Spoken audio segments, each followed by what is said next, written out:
నమస్తే వనకం అందరికీ. చూసారా ఫ్రెండ్స్, మన ఇండియాలోనే రిచెస్ట్ టెంపుల్ దగ్గర అయితే నేను వచ్చేసాను. శ్రీ పద్మనాభ స్వామి టెంపుల్. ఇది వచ్చేసి కేరళలో లొకేట్ అయి ఉంది. మన సబ్స్క్రైబర్స్ అందరికీ తెలుసు, నేను పోయిన మంత్ తమిళనాడు వెళ్ళానని చెప్పేసి మా అమ్మాయి కూతురు మ్యారేజ్ ఉందని. సో ఇది అప్పటి వీడియో అనమాట. 1 month అవుతుంది. ఈ వీడియో నేను ఎడిట్ చేయలేదు, ఇంకా అలానే ఉంచానమాట. సో అప్పుడు నాకు 1 day ఖాళీగా ఉంటే ఏదైనా టెంపుల్ వెళ్దాం, డిఫరెంట్ టెంపుల్, ఇన్ని రోజులు చూడని టెంపుల్ అని చెప్పి గూగుల్లో సెర్చ్ చేస్తే నాకు ఈ త్రివేంద్రం టెంపుల్ అయితే కనిపించింది ఫ్రెండ్స్. శ్రీ పద్మనాభ స్వామి టెంపుల్. వావ్, అది చూస్తుంటేనే నాకు వెళ్ళాలనిపించింది. ఇంకా నేను ఉంటున్న లొకేషన్కి ఆ టెంపుల్కి 2 hours జర్నీ, ట్రైన్ జర్నీ. ఫైనల్గా అని చెప్పేసి ఇంకా నేను ఒక్కదాన్నే పెట్టా బేడ సదురుకొని టెంపుల్ని చూద్దాం అని చెప్పేసి అయితే వెళ్ళిపోయాను. టెంపుల్ని చూడడానికి అయితే నా 2 కళ్ళు సరిపోలేదు ఫ్రెండ్స్. అండ్ ఆ కోనేర్ వ్యూ అయితే మస్తు ఉండే, వేరే లెవెల్. అందులో ఫిషెస్ కూడా ఉన్నాయి. నేనైతే కేరళకి వెళ్ళడం ఇదే నా లైఫ్లో ఫస్ట్ టైం ఫ్రెండ్స్. అందులో నాకు మలయాళం రాదు. సో నేను తమిళ్, ఇంకా తెలుగు, హిందీ ఈ మూడింటిని మిక్స్ చేసి కొట్టేశాను అనమాట అక్కడ. అండ్ అక్కడ మ్యూజియం కూడా ఉంది. నేనైతే వెళ్ళలేదు, ఎందుకంటే నేను ఫస్ట్ టైం టెంపుల్కి వెళ్తున్నాను. నేను టెంపుల్ మీదనే కాన్సన్ట్రేషన్ అనమాట. చుట్టుపక్కల ఏముందో కూడా నాకు తెలియదు, ఎందుకంటే ఫస్ట్ టైం వెళ్తున్నా. అక్కడ లాంగ్వేజ్ కూడా తెలియదు. నేను ఒక్కదాన్నే కాబట్టి ఇంకా సోలోగా వెళ్ళిపోతున్నాను. కానీ మనకైతే అక్కడ డిస్ప్లేలో మనకి టైమింగ్స్ కూడా ఇస్తారనమాట. అండ్ నేను మీకు డిస్ప్లేలో టైమింగ్స్, ఏ టైమింగ్కి టెంపుల్ ఓపెన్ ఉంటుందో కూడా చెప్తాను ఫ్రెండ్స్.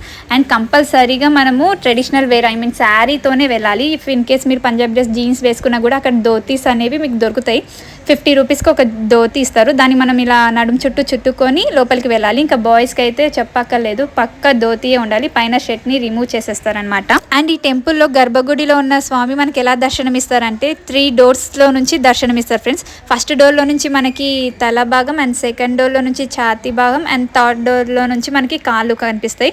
అండ్ ఇక్కడ నేను స్క్రీన్ మీద డిస్ప్లే చేస్తాను ఎలా స్వామివారు కనిపిస్తారో అనేది చూడండి. అండ్ టెంపుల్ లోపలికి వచ్చేసి మొబైల్ ఫోన్స్, ఎలక్ట్రానిక్ గాజెట్స్ ఏవి అలో చేయరు ఫ్రెండ్స్. అన్ని బయట మనకి లాకర్స్ ఉంటాయి. ఆ లాకర్స్లోనే హ్యాండ్ ఓవర్ చేసి లోపలికి అయితే వెళ్ళాలి.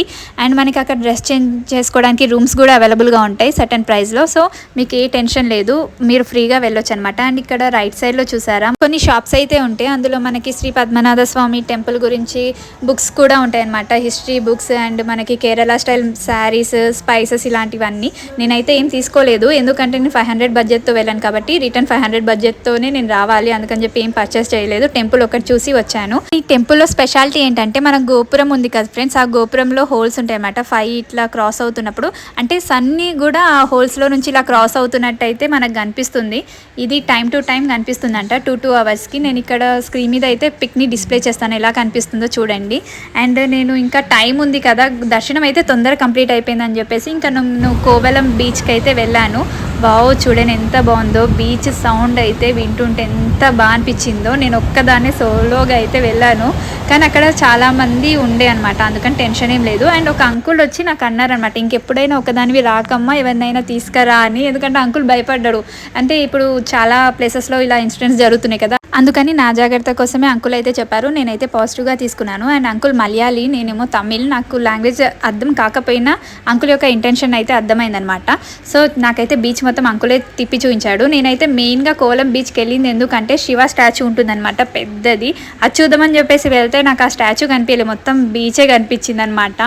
సో అంకుల్ని తర్వాత అడిగి గూగుల్లో సెర్చ్ చేస్తే అది అజిమ్ మలై అనమాట. ఆ ప్లేస్లోంచి ఇంకా వెంటనే రిటర్న్ అయిపోయాను. అండ్ అప్పటికి టైం నాకు 5 అవుతుంది. నేను ఇంకా శివ స్టాచ్యూని అయితే చూడలేదు. నాకైతే చూడాలి, అంత దూరం వెళ్ళాము, చూడకపోతే ఎలా అని చెప్పేసి ఇంకా అక్కడ నుంచి ఆటో అయితే మాట్లాడుకున్నాను. 20 minutes జర్నీకి ఆటో అన్న వచ్చేసి 100 రూపీస్ తీసేసుకుండు ఫ్రెండ్స్. ఇంకా ఫైనల్గా ఏం చేద్దామని చెప్పేసి ఇచ్చేసాను. అండ్ ఇక్కడ చూసారు ఎంత గ్రీనరీయో. కేరళ స్టేట్ మొత్తం ఇలా ఎంటర్ అవుతున్నానో లేదో మొత్తం నాకు చెట్లే కనిపించాయి. ఆ వ్యూ కూడా అస్సం అనిపించింది అసలు, చాలా అంటే చాలా బాగుంది.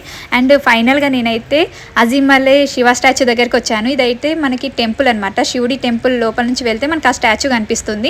ఇఫ్ ఇన్ కేస్ మనకి క్లోజ్ ఉంటే టెంపుల్ పక్కన నుంచి మనకి టికెట్ ఉంటుందన్నమాట, 50 రూపీస్ ఆ స్టాచ్యూ, ఓన్లీ స్టాచ్యూని చూడడానికి. ఈ టెంపుల్కి వచ్చేంత వరకు నాకు టెన్షన్ అయ్యిందనమాట, ఎందుకంటే నేను శివ స్టాచ్యూ చూడకుండానే మళ్ళీ రిటర్న్ అయిపోతానేమో అని. సో అంత కష్టపడి కేరళకి అయితే వచ్చాను, మళ్ళీ వస్తానో రానో కూడా తెలియదు. అందుకని చెప్పేసి స్టాచ్యూ చూడకపోతే ఎలా. ఫైనల్గా చూడండి ఫ్రెండ్స్ ఎంత బాగుందో. ఇంకా ఏదైతే అదైంది, మహా అయితే 2 hours లేట్ అవుతుందేమో తమిళనాడుకి వెళ్ళడానికి అని చెప్పేసి ఇంకా స్టాచ్యూ దగ్గర చాలాసేపు అయితే ఉన్నాను, 1 hour వరకు అలానే ఉన్నాను. ఎందుకంటే ఆ సముద్రం అలలు, ఇంకా స్టాచ్యూ శివుడు వచ్చేసి ఆకాశాన్ని తాకుతున్నట్టు బాబా ఎంత బాగుందో వ్యూ. నాకైతే చూడడానికి 2 కళ్ళు సరిపోలేదు ఫ్రెండ్స్. చాలా అంటే చాలా బాగుంది. ఇంకా చుట్టుపక్కల మనకి చెట్లు అండ్ ఆ ఏరియా మొత్తం పీస్ఫుల్గా ఉండే అనమాట. టెంపుల్ కూడా చాలా అంటే చాలా పీస్ఫుల్గా అనిపించింది. ఇంకా వ్యూ అయితే వేరే లెవెల్ అనమాట. అసలు ఎంతమంది వచ్చారో అక్కడికి. సౌత్ నుంచి కాదు ఫ్రెండ్స్, నార్త్ నుంచి కూడా శివయ్యని చూడడానికి అయితే వచ్చారు. నాకైతే మస్త్ హ్యాపీగా అనిపించింది. నేను ఇంటికి వెళ్ళేసరికి నైట్ 1 అయ్యిందనమాట. ఇంకా మా మమ్మీ గురాయించి చూసింది, చీపిరి కట్ట తిరిగేస్తుంది అనుకున్నా కానీ వేయలేదనమాట. అంతా దేవుడి దయ. అండ్ ఈ వీడియో నచ్చితే లైక్ చేయండి. ఇలాంటి ఇంట్రెస్టింగ్ వీడియోస్ ఇంకెన్నో చూడాలనుకుంటే ఛానల్ని సబ్స్క్రైబ్ చేసుకోండి. Bye bye.